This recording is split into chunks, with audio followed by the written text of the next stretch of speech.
Most people think buying their first rental property is the hardest part. It isn't. In fact, buying your first rental property is exactly where most investors get stuck. And once you see why, you'll never look at rental property number one the same way again. Meet Jake. After years of saving, researching, and analyzing deals, Jake finally buys his first rental property. It's a huge moment. The property cash flows, the tenant pays on time, everything is working. Jake feels like he's officially a real estate investor. And honestly, he is. But 5 years later, Jake still owns only one rental property. Not because he failed, not because the property failed, not because real estate stopped working. So what happened? Now meet Sarah. Sarah buys the exact same rental property. Same purchase price, same rent, same cash flow. 5 years later, Sarah owns 3 rental properties. Jake owns 1. Why? The answer reveals one of the biggest wealth-building secrets in real estate. Let's look at the numbers. Imagine your first rental property generates $250 per month in positive cash flow. Sounds great, and it is. But $250 per month is only $3,000 per year. Now imagine your next down payment requires $40,000. At that pace, cash flow alone could take more than 13 years to fund the next purchase. 13 years. That's when most investors discover a problem nobody talks about.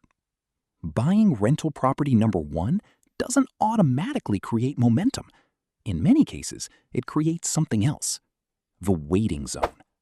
The waiting zone is the period between your first rental and your second rental. It's where progress feels invisible.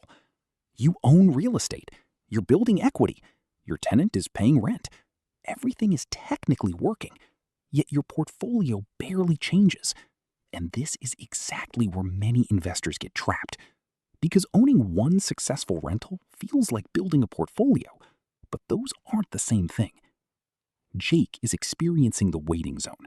His property is performing, his equity is growing, but growth is happening so slowly that 5 years later, he still owns 1 rental. Now, let's look at Sarah. The property is identical, but Sarah does one thing differently. Every month, she saves an additional $500 from her job. Nothing dramatic, no huge salary, no lottery ticket, no secret strategy. Just consistency.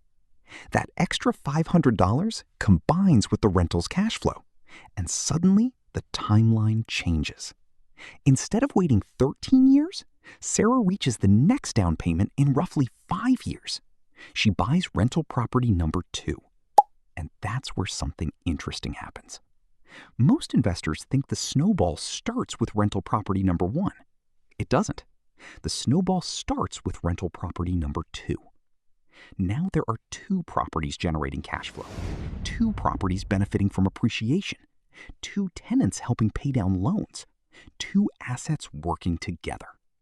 The portfolio is still small, but momentum has finally arrived. And momentum changes everything.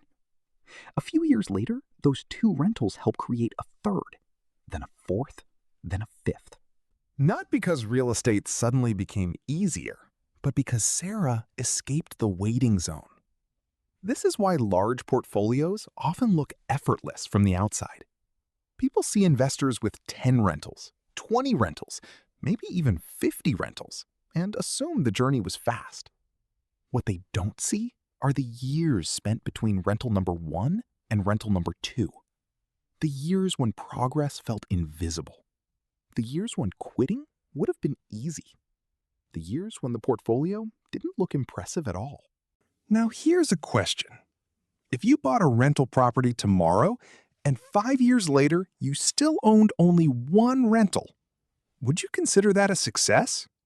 Most people don't know how to answer that because there are really 2 types of investors.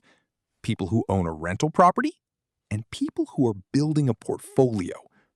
Those sound similar, but they're very different. Owning a rental property is an achievement.